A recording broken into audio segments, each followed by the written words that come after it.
What's up guys, Houndish here, and today it's time for the weekly reset in Destiny 2, and of course it is the 27th of July, so we're slowly working our way towards Season 15, but in-game this week we've got the final week of Solstice of Heroes. It's also double rewards week inside of the Nightfall playlists, and this week features a special rotation of 3 Season 13 Nightfall weapons. Then we've got our refresh on the Vault of Glass, with a new weekly challenge for a Time Lost weapon, and we'll cover anything unexpected that pops up, plus we've got all of our vendors, rewards, activities, and more to break down. But before we get into the video guys, we've got a few more days of our 20% off deal on Now Drinks, including their new flavour, Watermelon Splash, so be sure to use code Houndish at checkout, and all the links are down in the description box below.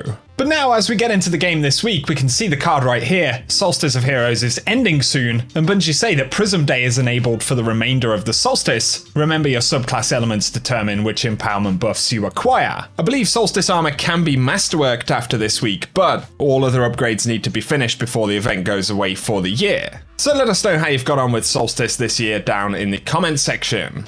This week we do have double Nightfall rewards active, so inside of those Nightfall playlists there are going to be a lot of endgame materials up for grabs. But also the weapon drops this week being on rotation mean that we finally get access to the Palindrome, the Swarm, and Shadow Price dropping randomly across the playlists again this week. So another opportunity to get better rolls on those weapons. And the featured Nightfall this week is the Disgraced in the Cosmodrome, so good luck on the grind if you do jump in. But in the Eververse store this week, as always, we have all of the stuff featured for silver on the front page, but we've got the Tangerine Gloss Shader available for 300 Bright Dust, as well as the Baroque Entrance Transmat Effect. And then the AUREATE Dawn Ship, I believe I'm saying that name correctly, it's actually disappeared, but that's 2000 Bright Dust. And then we've got the Boy Shell as well, a Solstice of Heroes Classic for 2850. Then over on the main Bright Dust page, we've got the Cabal Skipper emote, as well as the Tropicausal Exotic Ghost Shell right there for 2850 Bright Dust. We also have the Argentate DUSK exotic ship available right there for 2000 Bright Dust, and then the Roller Dance emote, as well as the No Fair emote, and we've got the ornament for the Soros Regime, the Grey Nitrate, pretty cool kind of carbon fiber style thing going on right there for 1250 Bright Dust. And then we have the Bivalve Projection, Ghost Projection right there.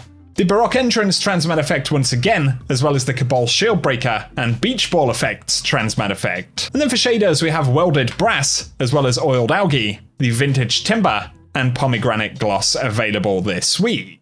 Of course, we do have the Vault of Glass, both the normal and master variants of the raid, so Pinnacle gear is refreshed, and this week's challenge is the only Oracle for you. So we've got Oracle's challenge, and we're probably going to see the Sniper drop as the master kind of featured Time Lost weapon this week, so all the best if you do jump in. Showdown is the featured Crucible playlist for this week, while we're on the Director. But over at Banshee for the week, we have the Toil and Trouble right here with main trait bonuses of Threat Detector and Auto-Loading Holster. We've also got the Nightwatch Scout Rifle, a lightweight frame, and the main bonuses are Outlaw and Moving Target. The 7th Seraph Submachine Gun is available right here, and we've got 4th times the Charm, and Feeding Frenzy could be a kind of interesting role for the main traits. But we've also got the Last Perdition Pulse Rifle, an adaptive frame with Under Pressure and Snapshot Sights. Then also the Outrageous Fortune with Snapshot Sights and Ambitious Assassin, followed by Memory Interdict with Clown Cartridge and Unrelenting. So that's the main weapon inventory for the week. Hopefully he's going to get more weapons in that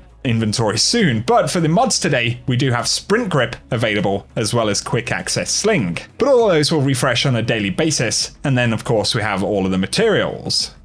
At Ada 1, this week she's got the Kerak armor set right here on the Titans, so we should see the same equivalent set for other classes. The gauntlets for the Titan at least are the highest stat roll this week, with a total stat of 61, leaning towards recovery, discipline and strength. But otherwise there isn't anything too exciting, but be sure to check in on your Hunters and Warlocks if you are after higher stat armor. For Ada's mods today though, we've got Unflinching Grenade Launcher Aim, as well as Heal Thyself. And when you're charged with the light, Grenade Final Blows will heal you and consume 1 stack of Charged with Light.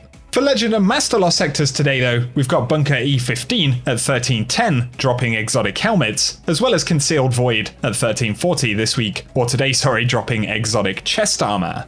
While we're here, we may as well look at the Europa Director, and we've got Simulation Survival for the Exo Challenge this week, and we can see that Eventide Ruins is the Eclipse Zone. And then we've got Empire Hunt the Dark Priestess featured this week for additional Pinnacle gear. And if you are jumping into Deepstone Crypt, the challenge is going to be Red Rover. finally, over in the Dreaming City, the Ascendant challenge this week is going to be the Forfeit Shrine, found inside of the Gardens of Isilla. So if you are running any Year 2 Ascendant challenges, we'll run some gameplay at the end of the video showing how to get to the featured one this week. But otherwise, for now guys, that's everything that we have to round up inside of the weekly reset. So as always, I hope you have found the video useful, and if you have, a rating down below very much helps us out on the channel. Also, let us know if you're diving into Destiny 2 this week, and as always, I'll be keeping you posted on the news as we get closer to a new season, so stay tuned right here on the channel, get subscribed and turn on notifications. But otherwise, for now, I appreciate you tuning in, and I'll catch you all very soon.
Down.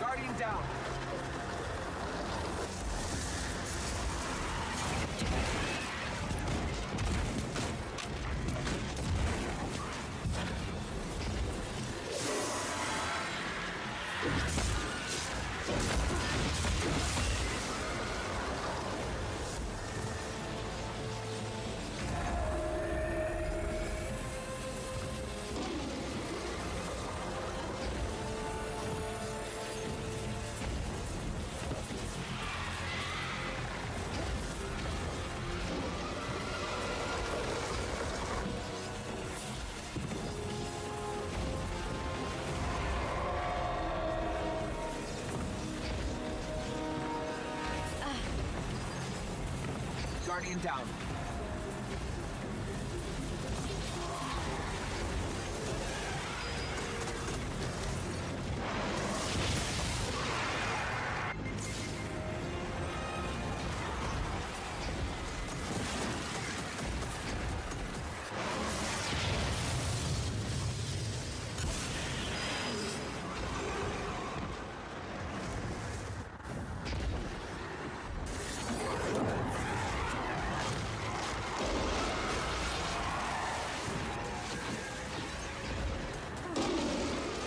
Guardian down.